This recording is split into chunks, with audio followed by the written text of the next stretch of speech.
Assalamualaikum, welcome back to Invest Saham. Pada video ini kita akan analisa saham-saham bagus di sektor yang akan mendapatkan insentif dalam waktu dekat ini. So, apakah ada potensi harga sahamnya bisa rebound kembali? Sebelumnya disclaimer on, ini bukan ajakan jual beli saham, so langsung saja kita ke pembahasan. Jadi pemerintah mengungkap akan memberikan insentif fiskal terutama untuk sektor otomotif dan juga properti di pekan depan. Sedangkan untuk insentif mobil hybrid akan dimulai di awal tahun 2025 nanti, diperluas hingga kendaraan konvensional guys ya. So, apakah ini akan sangat berdampak positif terutama untuk sektor properti dan juga otomotif dengan adanya insentif fiskal dari pemerintah ini? Karena kita melihat guys ya, salah satu faktor yang menurunkan daya beli masyarakat itu adalah lapangan pekerjaan yang semakin sulit. Di mana lulusan-lulusan baru itu semakin banyak, tapi jumlah lapangan pekerjaan itu semakin sedikit ya. Sehingga banyaknya angka pengangguran di Indonesia dan juga banyaknya orang-orang yang terkena PHK itu juga akan menurunkan daya beli masyarakat tentunya dan juga akan menurunkan penjualan, baik itu penjualan properti dan juga otomotif. Nah, tentu saja ini menjadi PR besar guys ya, terutama untuk pemerintahan baru Presiden Prabowo Subianto dan juga jajaran menteri-menterinya, seperti itu. So, kita akan melihat ke depannya apakah ini juga benar-benar akan berdampak positif untuk saham-saham di sektor otomotif. Jadi langsung saja ya kita analisa sahamnya satu persatu. Jadi kita akan lakukan analisa ya untuk saham-saham sektor otomotif dengan menggunakan chart dan juga banda detektor di Stockbit Sekuritas. Aplikasi saham terbaik yang saya gunakan untuk investasi, trading, dan juga membeli saham IPO. Jadi kalau misal teman-teman ya ingin mendapatkan kemudahan dan fitur-fitur yang lengkap dari Stockbit, silahkan teman-teman mendaftar ya dengan link yang ada di kolom deskripsi. Untuk fitur chartnya ini banyak sekali guys ya, teman-teman bisa memasukkan lebih dari 5 indikator sekaligus gitu guys ya. Nah, jadi di sini banyak sekali indikator, baik itu indikator teknikal ataupun indikator fundamental ya, seperti total revenue, lalu ada total aset, book value, gross profit margin ya, dan banyak sekali. Dan tentu saja ini akan mempermudah guys ya analisa yang teman-teman lakukan, baik secara fundamental ataupun secara teknikalnya. Dan juga teman-teman bisa mix ya lebih dari 5 indikator sekaligus, karena kalau misal teman-teman menggunakan TradingView itu hanya dibatasi dengan 2 indikator saja. Sedangkan untuk di Stockbit teman-teman bisa menggunakan lebih dari 3 bahkan 5 indikator sekaligus, dan itu juga free ya guys ya, atau gratis tidak berbayar. Sedangkan di TradingView itu kan berbayar. So untuk Astra International ya, kita akan awali dengan analisa di ASI, dan Astra International ini sebenarnya cukup menarik ya, di mana beberapa kali memang menyentuh zona supportnya, yaitu di sekitar support MA150 ya, di 4.860-an. Kenapa saya bilang menarik? Karena Astra International ini tidak turun lagi di bawah level support ini. Jadi dapat kita katakan bahwa MA150-nya adalah, level support yang cukup kuat ya untuk saham Astra International. Jadi kalau misal teman-teman mau incar Astra International ya lebih baik di bawah harga 5.000 ya, bisa di 4.800 ataupun di 4.900-an, seperti itu. So, yang menarik dari Astra International itu kita melihat ya, karena di beberapa minggu yang lalu malah cenderung akumulasi, terutama dari asing ya, meskipun di hari Jumat kemarin, tanggal 6 Desember, memang ada net sell ya, sekitar 2 miliar saja. Tapi untuk seminggu terakhir kita melihat untuk Astra International memang masih sangat rutin diakumulasi, terutama oleh investor asing. Jadi di tanggal 6 Desember kemarin ternyata all investor ya secara average atau rata-rata yang ada di broker summary-nya Stockbit itu ada small distribution. Nah, teman-teman juga akan mendapati fitur ini hanya di Stockbit guys ya. Ada top 1, top 3, top 5 dan juga average atau rata-rata. Ini tentunya akan mempermudah kita ya dalam melakukan analisa untuk bisa melihat kecenderungan yang terjadi ya guys ya. Bahkan tanggalnya pun bisa kita custom. Misalkan kita ingin melihat di 1 minggu terakhir ya, ini juga bisa ya. Tinggal teman-teman klik saja tanggalnya dan nanti akan dirata-ratakan ya untuk 1 minggu terakhir, seperti itu. Jadi untuk, top buyer ya di Astra International pada hari Jumat lalu adalah YU ya 53 miliar, lalu ada BB, TP, BQX, dan juga YP. Namun beberapa investor asing lainnya juga masih cenderung distribusi, tapi itu hanya di hari Jumat kemarin. Sedangkan di hari Senin, Selasa, Rabu, sampai hari Kamis kita melihat memang investor asing ini cenderung akumulasi di Astra International. So, dari sisi dividen yield juga cukup menarik guys ya, potensial dividen yield-nya itu sekitar 9 sampai 10% ya, tergantung average yang teman-teman miliki. Semakin rendah harga atau average, teman-teman, maka dividen yield yang akan kalian dapatkan ya untuk dividen final 2025 juga akan semakin besar lagi. Saya mendapati ya banyak sekali pertanyaan di kolom komentar, saham-saham yang di tahun 2024 ini tidak bagi dividen final, itu banyak sekali pertanyaan, "Kak, apakah saham ini bagi dividen atau tidak? Kak, apakah saham ini bagi dividen atau tidak?" Nah, kalau misalkan kita breakdown ya lebih dalam lagi, dividen itu adalah kepentingan dari pengendali gitu guys ya. Jadi kalau misal pengendalinya ada kepentingan untuk bagi dividen, ya pastinya sahamnya pun akan bagi dividen. Makanya kalau misal teman-teman perhatikan ya, anak usaha dari sebuah perusahaan itu lebih sering bagi dividen. Bahkan dividennya jauh lebih besar dibandingkan induk usahanya gitu guys ya. Ya karena itu adalah untuk setoran ke induk usaha.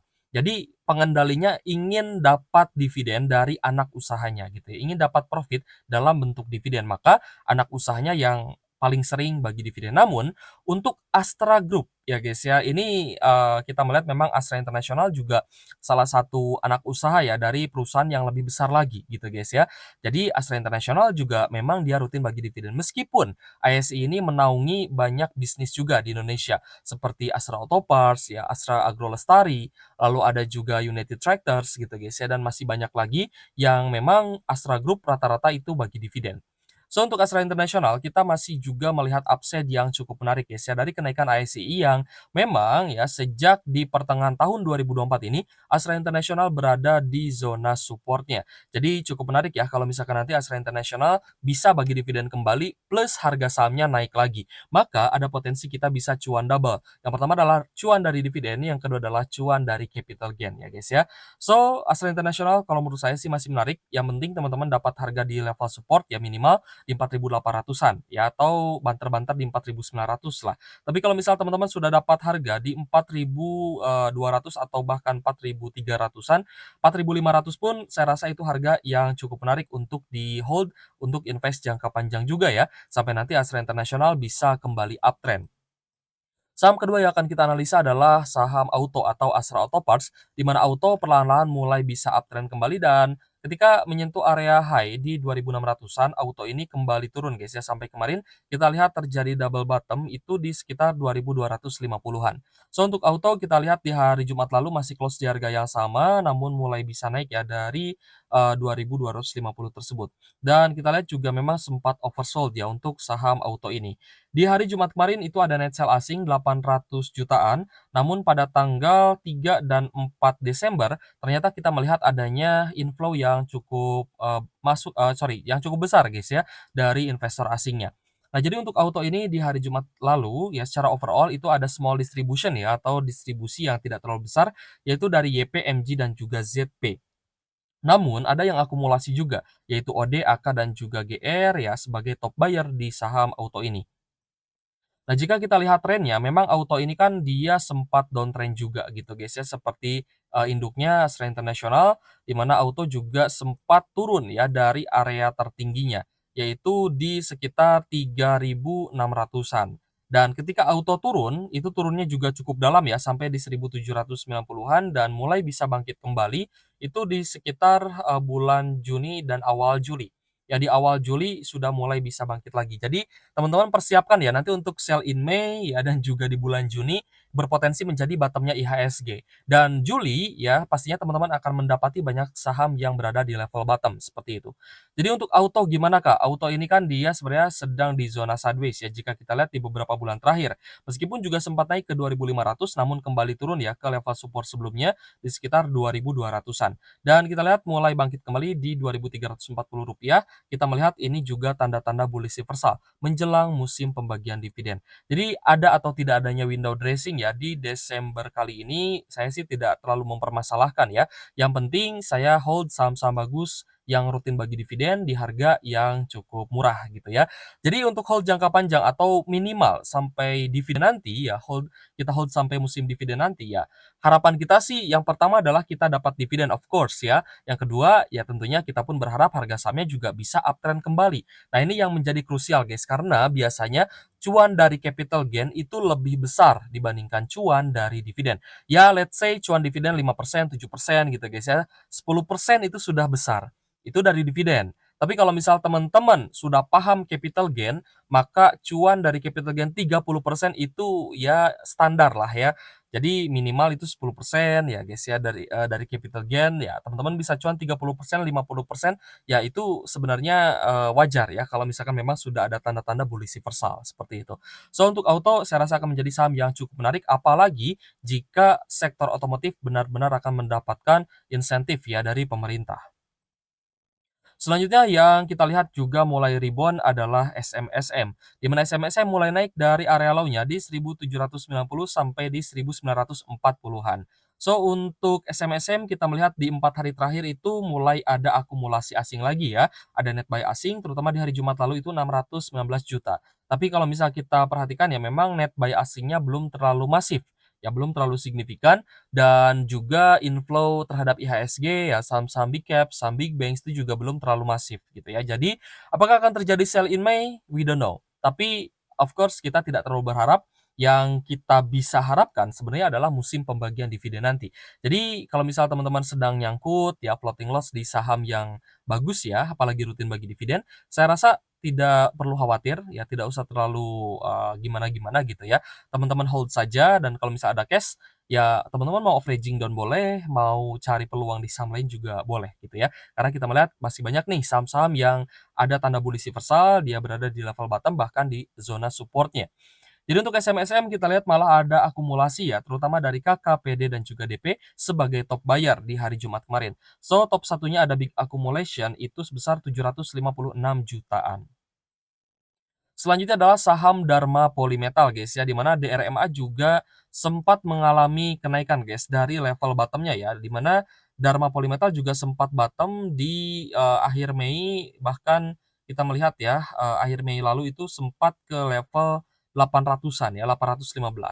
Lalu di awal Juni itu mulai bangkit kembali gitu guys ya. Jadi ya teman-teman persiapkan ya untuk siklus selanjutnya IHSG ini potensi akan turun kembali di sell in Mei. Nah, untuk Dharma Polymetal ya, kita melihat sempat naik lagi ke 1197 ya, dari tadi yang di level 800-an, lalu dia turun kembali bahkan di bawah level 1000. Jadi untuk Dharma Polymetal ya secara fundamental silahkan teman-teman cek lagi ya melalui fitur Qstat yang ada di Stockbit Sekuritas ya, agar teman-teman juga bisa membandingkan atau kalau misal langsung membandingkan dengan saham di sektor yang sama ya, misalkan sektor otomotif, silahkan gunakan fitur comparison yang ada di Stockbit juga, gitu. Jadi tentunya ini akan sangat memudahkan guys ya untuk kita lakukan analisa dan membandingkan saham-saham di sektor yang sama. Untuk Dharma Polymetal kita lihat ya ada sedikit kenaikan 0,5% di Rp990 per saham, terindikasi ada double bottom guys ya, tapi apakah akan turun lebih dalam lagi? Lebih baik kita buy on breakout saja ya di, dekat dengan MA150-nya yaitu di level 1000-an. Untuk memastikan bahwa Dharma Polymetal ini tidak akan turun lebih dalam atau tidak akan ada area lower low. Tapi kalau misal teman-teman mau nekat ya beli di harga sekarang juga nggak masalah, teman-teman mungkin bisa, stop loss early di 980 ya. Sekarang kan 990, tapi kalau misal tembus di bawah 980, let's say di 970 atau 960, nah teman-teman mau cut loss juga tidak masalah ya untuk mengamankan modalnya teman-teman. Karena kalau misalkan ada area lower low, ada potensi sahamnya akan turun lebih dalam lagi. Jadi hati-hati guys ya, meskipun sahamnya rutin dividen ya dan fundamentalnya bagus, terkadang ya fundamental itu tidak menjamin harga sahamnya akan terus naik gitu ya. So, teman-teman harus pintar beradaptasi ya di bursa saham Indonesia. Untuk Dharma Polymetal di hari Jumat kemarin memang ada akumulasi asing ya, tapi hanya 117 jutaan saja. Dan kita lihat malah ada normal distribution nih, terutama dari PD, CP, dan juga YP ya sebagai top seller di saham DRMA. Sedangkan beberapa investor lain seperti KZ, AZ, dan juga NI terpantau akumulasi.